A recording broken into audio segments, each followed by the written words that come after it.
Survivor's Guide to True Crime includes discussions of sexually based violence and is not intended for children. Information provided should not be used as a substitute for professional medical or legal advice. Please exercise discretion and self-care.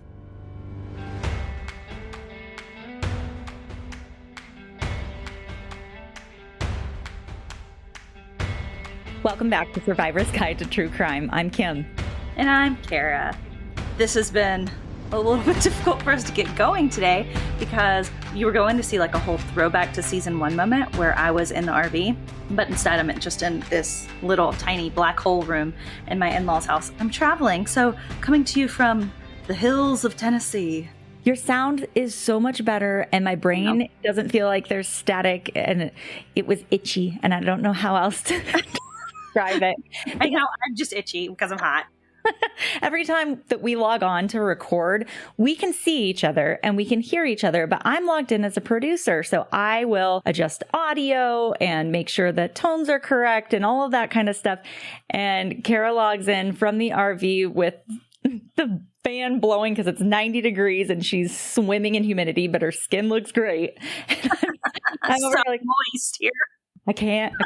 I don't think I've ever recorded anywhere except right here in my office, and my stuff stays set up. Yeah, and I have to set up every single time we record, basically. So you never know what you're going to get. It's a little peek behind the scenes. Well, we are a small family business, everyone. Enjoy. Behind the curtain, if you will. But one of the things that we were talking about before is I was more comfortable in the RV because... 1, I could control the temperature, but 2, because I felt like here, which is in my in-laws' house, I was going to be masking. So we're just gonna come right at the top of the hour and talk about masking, because I am in a room in the middle of the house, 1-story house, and everybody basically has to walk by all the time. So I'm like, I know myself well enough to know that if I am in this central space where people can hear me, I will be masking. Which is like anytime I'm recording a video. That's why I'm often recording in my garage gym because I'm the only one there. And I'm like, I'm not going to be masking. I'm just going to be my truest self.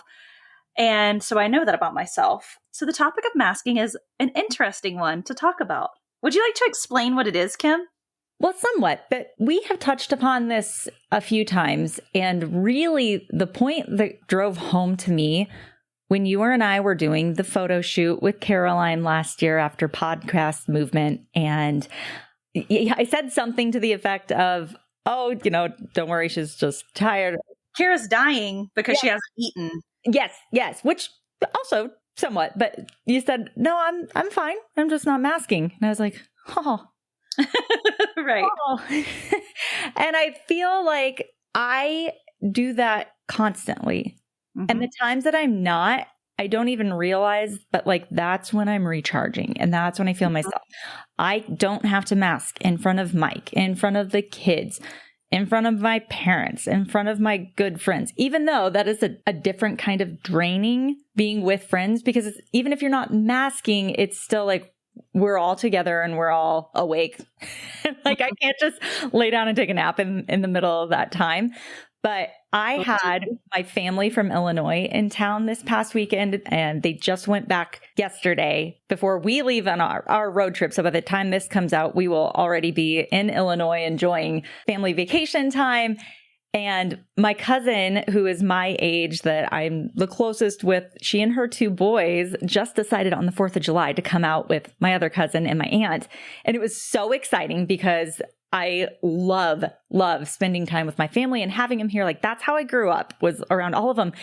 And Jenna was here with her boys, and like she and I can sit there and just, but also she can't because her kids are much younger. And the whole weekend, like we were on the go constantly and took them to pools and all kinds of things.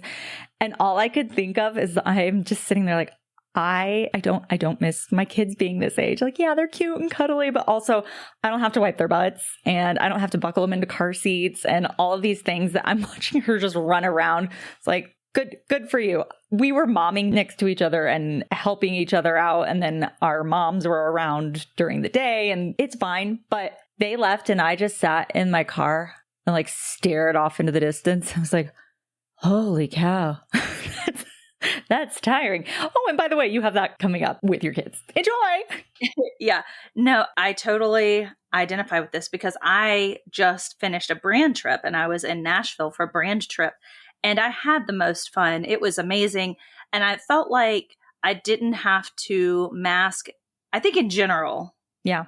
I feel like I don't have to mask as much. And that's a big part of why I try to be as authentic as possible on social media so that it removes a little bit of that stigma from me. So I don't have to mask as hard.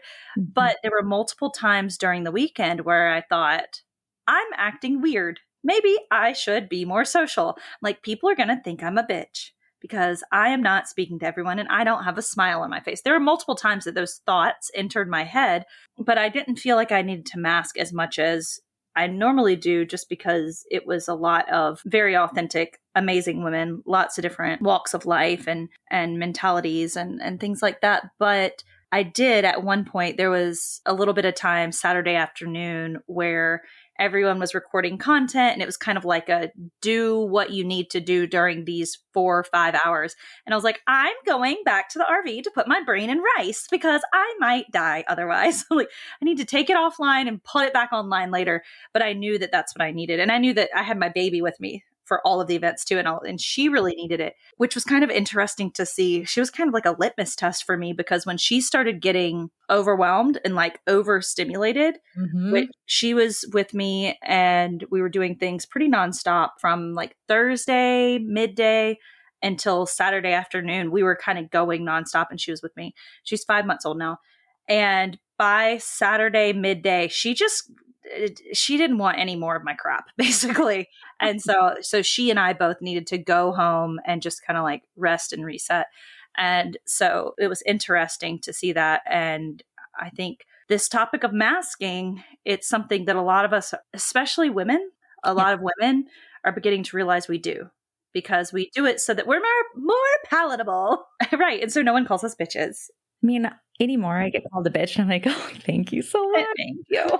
I guess your face. I don't know. Like, I think people are just see me and be like, oh, she's rude. And I think if you are learning about this and you are not a survivor, or maybe you're a support person or something, your masking, in my experience, changes. So I have always been a big, like, I'm social and happy and extrovert and smiley. And part of that is just, that's my personality. That's how I am anyway. And I don't feel drained by that. It's actually refreshing, but I do have to have that equal amount of downtime. But then when you go through something traumatic, it's going to throw all of that off.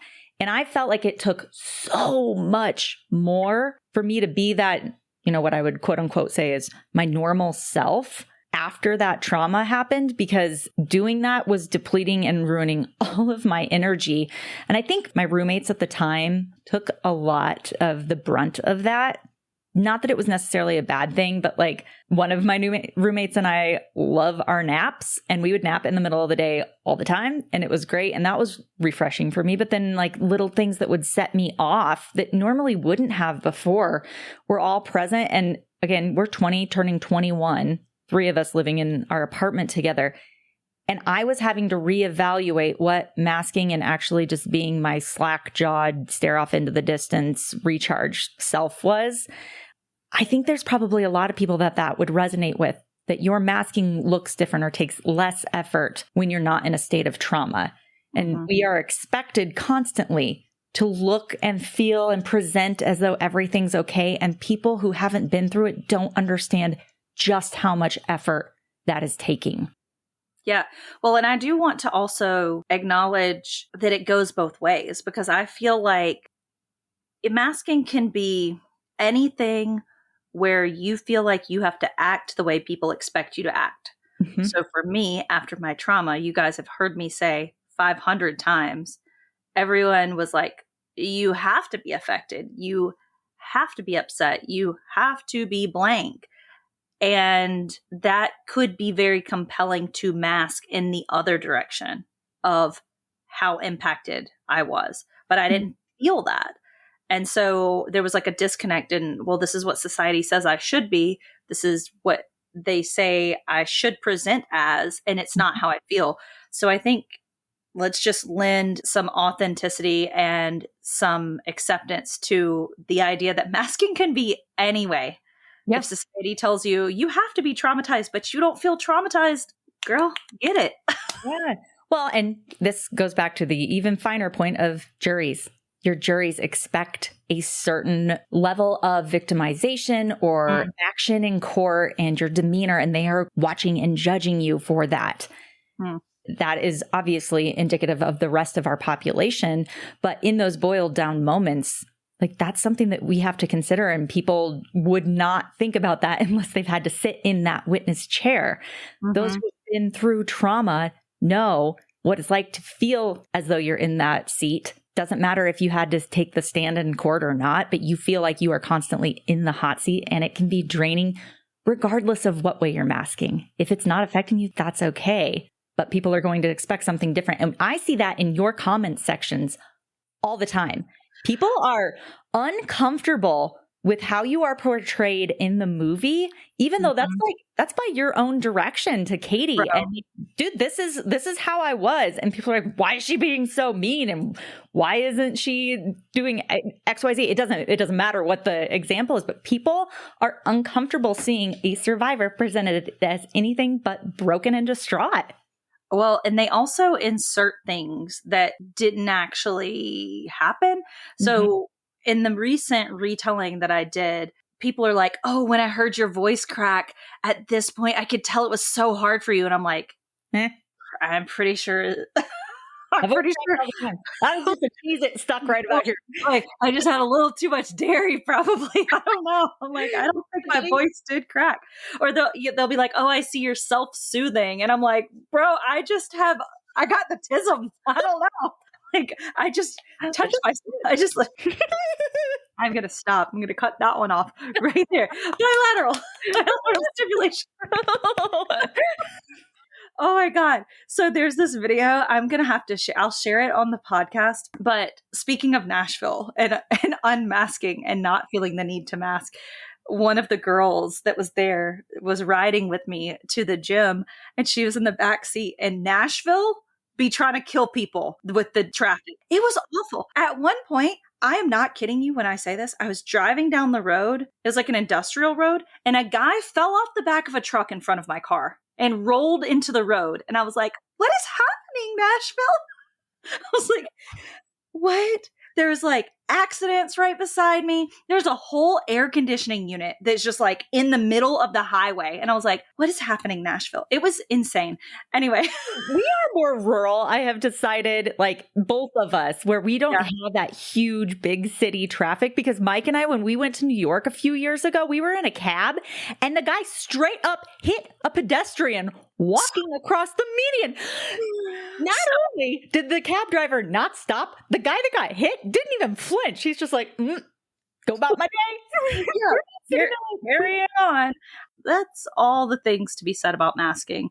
Well, I was going to say, do you feel, so since you had to move from the RV into your in-laws' house, the conversation that we were having before this was, you don't want to go in there because then you feel like you're going to be masking, you know this about yourself. Do you feel like you're doing it right now?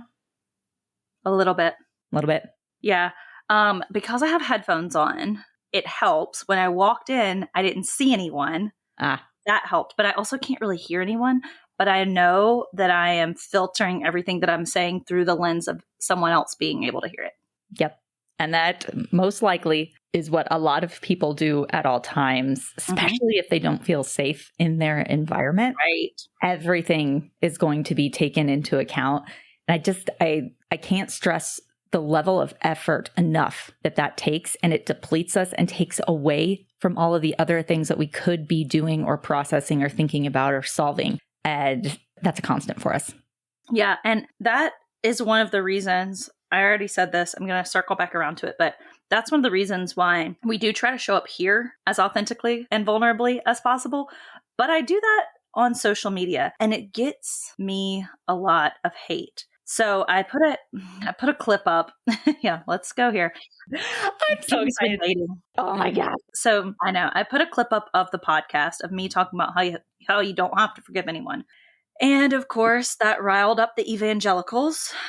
And I wanted to make sure that I was not off base with the things that I was saying. So you'll see a post that by the time this airs, it will probably be up. We're going to go on a quick little side quest really quick. I love side quests. Life is side I love a side quest.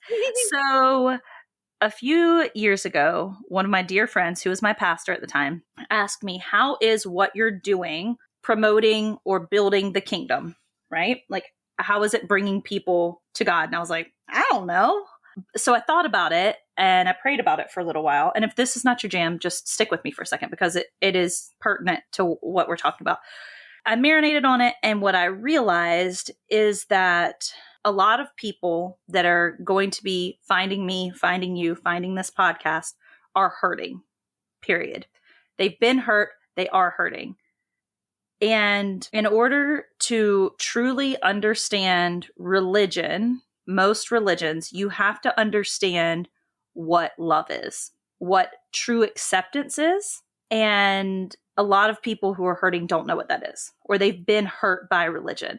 And so what I came to realize is my job here on this earth is triage. So when people come and they're hurting, my job is to show up, accept people as they are, love them right where they are, and show them that who they are right now is okay, but it's also okay to want to be better. That doesn't mean that you don't love who you are right now. It just means that you know you are good enough and worthy enough to keep going and keep growing. And so that's what I've come to realize. So knowing that that is the backbone of who I am and how I want to show up here, I'm going to put up some stuff that's really going to kind of push some people's buttons from time to time, because I want those people who have been hurt to know what the truth is.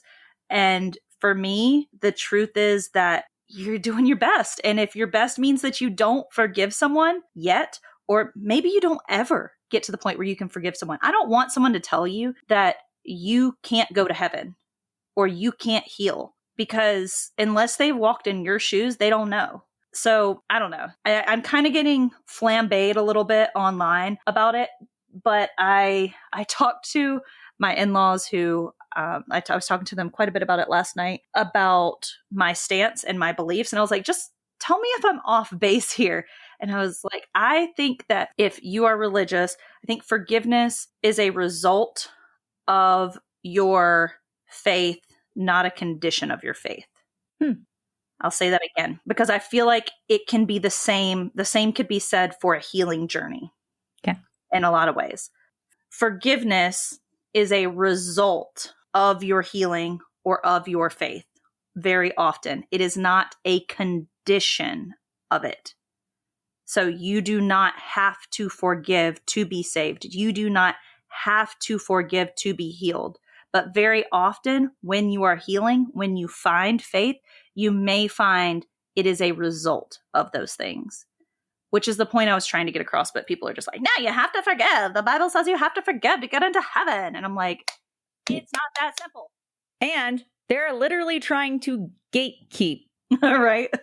So one time for the folks who do not subscribe to a certain religion, maybe you have faith, maybe you don't, maybe you're agnostic, whatever that might be, what Kara just described can be just having faith in yourself or in the people around you. When I think of faith, sometimes I'm like, oh, no, thank you. But I think of all the things that I've had faith in over the years, and it keeps coming back to me being able to overcome these obstacles.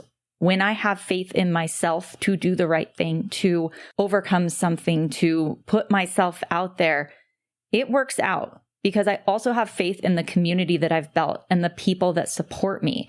It doesn't necessarily have to mean for you that you are talking about God or a higher power or whatever it might be.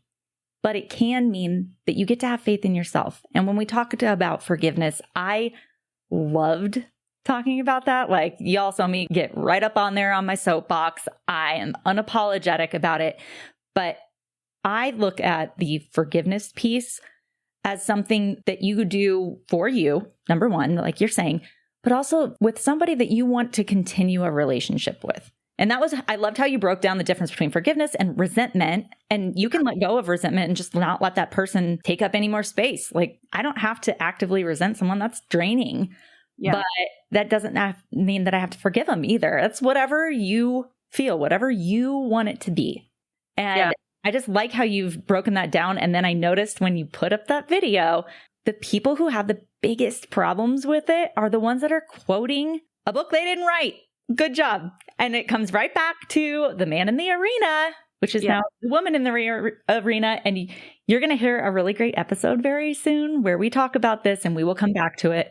But look up the quote, The Man in the Arena. And I love it. But yeah, all of the quotes. Did you see my snarky? I was in the mountains and didn't have much service, but I did get on for long enough to post my own quote. And it's like, I don't even know what I said. It was Kim 17 or something. I don't know. It was the date. It was basically, if you can believe in something, I don't even know. It was something great. Probably you should look at it. Basically, if you can believe in God, you can believe survivors when they disclose to you. Yeah. And I think for me, I was like, I just want to make sure I'm not getting too much in the weeds here with this kind of stuff. But I also want to make sure that I'm not falsely prophesying over things. I just wanted to make sure that what I was saying was accurate. And I'll continue to expand upon it. You guys will probably have seen it by the time this airs. But yeah. I have two things that I want to get to. One of the things that I wrote down when we were interviewing Cheyenne, which if you haven't listened to that episode yet, make sure you go back. She's fantastic. It was really great to talk about. But one of the things I wrote down was when you were talking about the picture of you in the hospital. Yeah. And how difficult it used to be for you to look at that. Mm-hmm. And I wanted to talk about it because there are those things that we may not even realize are related to trauma, but we just avoid or don't like. And it was interesting for you. You know it's the picture because you know what it is. And I'd be interested in those of you that are listening. What are those things that just, as the youth say, it gives me the ick, but it feels wrong. It feels off. It reminds you of something that you don't want to see, hear, consume. Are those related to trauma? And if they're not, what can you do to move through those? So what do you think you did to look at that picture and be like, okay, this is how I need to reframe? I think it's just simply exposure. It's simply that I've looked at it enough times now that it's no longer uncomfy for me. Mm-hmm. I'm like, okay. I think a piece of it is also that masking, because I have told myself this story about what my experience was based on my recollections, but that photo tells a very different story. It's kind of like the memes. I actually just posted one about, it's like when I think I'm doing well with, being overstimulated, and then it's like an owl that's it's like when I think that I am hiding my emotions well, and my face is like yeah. So I think that that's a big part of it, because I know what was going on in between my ears during that time, but I look at the photo and I'm like, oh, that's what everyone else saw. I wasn't doing such a good job at masking. That's why it was uncomfy, I think, is because, and this is why it's uncomfy whenever we hear other people tell our stories often too, or someone says, oh, I heard your voice crack in that part, because it doesn't match up with what we experienced or what we feel or we believe. And so simply exposure is what helped me to realign that and be like, oh, I'm not a robot. I'm not an automaton that didn't feel anything. Mm-hmm. Like, I actually did have some feelings and some trauma. Duh. Weird. But trauma. So that's been my journey with that photo. But I think we all probably have little things that you just look at it and you're like, ooh, like, I don't like that. Yep. So I was interested in what your thought was there. I had the same thing for my apartment. I didn't want to go right back to my apartment the day of. It made me uncomfortable. It's a crime scene now. And people were like, how the heck did you go back and live there? So we moved apartments, but we were one building over, and I was still in the same room with the same bed set up and everything. And it was exposure. Like, I have so many other memories now besides that one. I can drive by that apartment complex today and it doesn't bother me. I don't care. I think about the times that we took Mike's Hard Lemonade and sat at the pool, like that kind of stuff. And it just, It's that exposure and making sure that it doesn't dictate what you get to do with your life moving forward. It kind of reminds me of how EMDR works a little bit, because it's like when you are re-exposed to these traumas or these narratives or these triggers, but you're doing it in a safe environment and you're having that bilateral stimulation, you're forming new neural pathways. So it's like when you continue to be exposed to this thing that might be triggering, this goes back to a conversation we had in season 1 about avoiding triggers. Yep. But when you continuously are exposed to those things that could be triggering, but you are safe, then eventually your nervous system catches up and is like, okay, this is not dangerous. Yep. Okay. Exactly. Okay. Not to bury the lead or anything. Let's talk about some very recent news before we wrap this up. Because we haven't worked hard enough to get ourselves canceled yet. Eminem's working overtime with the release. But can we talk about Eminem really quick before we segue? I really, really want to, but we're not going to have enough time in this episode. So table it. Okay. I want to listen to the rest of the album before. Just everyone listen to it and love it. Let's just say I've listened to it over and over and over, and I love it more and more and more every time I listen to it. Because I'm like, I want to sit down and read the lyrics because he's so fast, and I know I'm missing things. Oh, I read them as I go. Like that first time, I'm looking at the lyrics and how he's constructing those more than. I've been listening in the car, so I haven't. I'm like, every time I listen, I'm like, oh, I didn't catch that the first time, but yes, so good, and I feel like I'm just like living in my past, and I love him. I love grown up Eminem. That's all. Okay. There were so many things where I was like, oh my God, he just said that again. That's literally his whole shtick. I should have known. I know, right? I know. Speaking of people who say things and probably shouldn't, let's. All right, folks.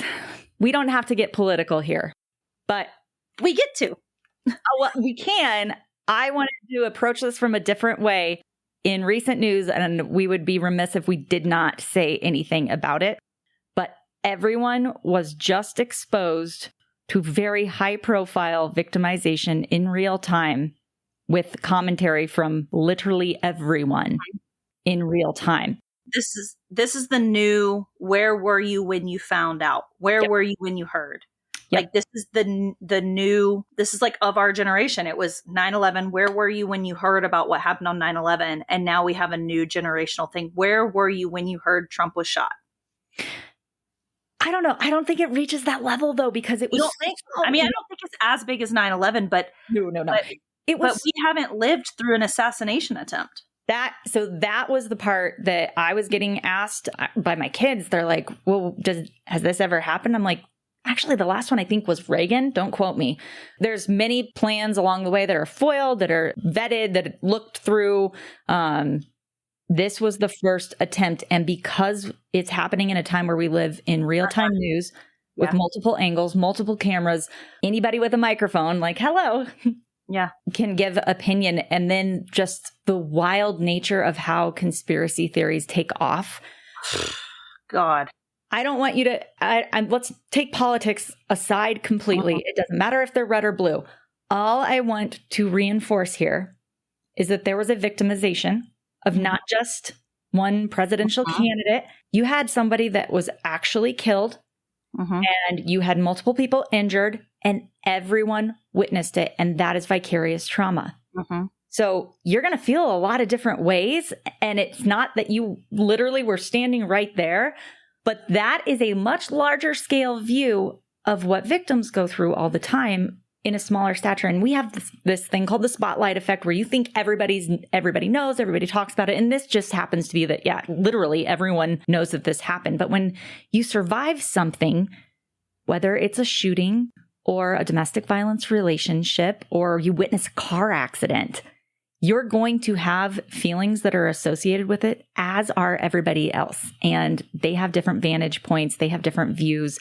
And I just thought, as soon as I heard that news, I was like, holy shit, this is a victim now. And I don't care about all of the other stuff that goes into it because it so quickly was lost that, look, you can go to my TED Talk if you want to know more about this. I do not agree or like that specific candidate at all. If that wasn't my voice just dripping with disdain, but it doesn't matter. It does not matter. I thought Melania's statement was beautiful. Did you read it? I did not. I kind of turned it off. So again, we had family in town and we were going with kids. So I saw that much. And then I was like, I cannot consume this because I felt that anxiety rising immediately because everyone had a take on it. And it triggered something in me in a big way. I'm going to read you the part that I thought, again, I don't care what your politics are. I think that she's really just a class act, to be honest. A lot of the things that I've seen from her, I just think that she seems like a class act, but I'm going to read you the part. So she addresses what happened, Secret Service and the man who died and the other people and the other person that was injured. But she said, a monster recognized my husband as an inhuman political machine and attempted to wring out his passion. And so she describes characters of him and says the core facets of my husband's life, his human side, were buried below the political machine. Donald, the generous and caring man who I've been with through the best times and the worst of times. So, I mean, regardless of all of that, she says, let's not forget that differing opinions, policy, and political games are inferior to love. Our personal, structural, and life commitment until death is at serious risk. So I just thought it was very interesting that she framed it like, remember, he's a person. Yeah. Like, I think we forget that in a lot of the rhetorics around politics is that at the end of the day, regardless of the things that he may say or do, people forget that he is a human, that he's a father, that he's a husband. And she said, a bullet was aimed at him and they forgot that he was human. So I just thought that was just very classy. And she ends it by saying, remember, when the time comes to look beyond the left and the right, beyond the red and the blue, we all come from families with the passion to fight for a better life together while we are here in this earthly realm. So I thought that was a really nice statement and response to what happened. Just remember, we're talking about people, like. And this goes for every victim, every child, every person overseas. Mm-hmm. Don't forget they're humans. People are really hard to hate up close. Yes. Around, move in. So, as much as I was like, oh, I don't like where my mind first went, I come at it now from, okay, as an advocate, here's what all of us experienced. We're all human and we may have differing opinions, but the violence is disconcerting, especially right now. Yeah. Yeah. And then there's just been additional things that have followed up, and it's a little bit of a terrifying world to live in. Yep. It definitely is. So I didn't want to get super in the weeds. We can have plenty of differing opinions here. I just wanted to simply point out that there was victimization that happened this week, and it's okay if you're feeling some kind of way about it. Yeah. Till next time. Okay. Leaving you on that trauma note. I really do have to go. So all of that being said, please hug and love the people around you. Take care of yourself. And next week's episode, we're going to bring you one of my favorite humans in the world. Just like all the good, what? I just realized how timely his interview is with everything that's going on. Oh my gosh. There's our segue. So we recorded next week's episode before these current events happened. You're definitely going to want to tune in now. Oh, I just got goosebumps. Yeah. So next week, I'm going to go ahead and say who it is. Yeah, go. Do it. So next week, we're going to have James Hamilton on. He is phenomenal. He has tons of life experience with personal protection and has actually worked with the FBI. He's worked with protecting high-profile individuals and personal safety. He worked under Gavin DeBecker, and he now has his own personal protection agency. So he's going to teach you so many great things. I literally did not want this interview to end. I'm like, can we have more? Can we just have like more and more and more? And it's different from the other ones that we've done. I think that's what I took away, is that this is a very different style of interview and the thought process behind it. So, and I think it's going to be healing for a lot. Kim and I walked away and I was like, oh, I know, feel so good. But I kept marinating on it and I'm like, I have some more questions about that. And I'm like, maybe I didn't agree with how it was presented or something. So I really want to see what everyone has to say about this. And I would love those comments, especially on Patreon, since we have really good conversations there. This will be one that's interesting to dissect after the fact. And especially now that this is where the state of our country is right now. Yeah, totally. So thanks for being here. Thanks for listening. As always, please head over to our Patreon or any of our socials and ask us any questions, comments, concerns. We love to hear those. We try to get back to them in a timely fashion. And until next week. Yeah. See you soon. Bye. Survivor's Guide to True Crime is hosted and executive produced by Kimberly Corbin Rourke and Kara Robinson Chamberlain. If you love what we do here, please don't forget to follow, rate, and review the show in your podcast player. It's an easy and free way to help us and help more people find the show. To learn more about the guests featured or to find resources and information discussed on the show, visit survivorsguidetotruecrime.com. Thanks for listening. Well, see you later.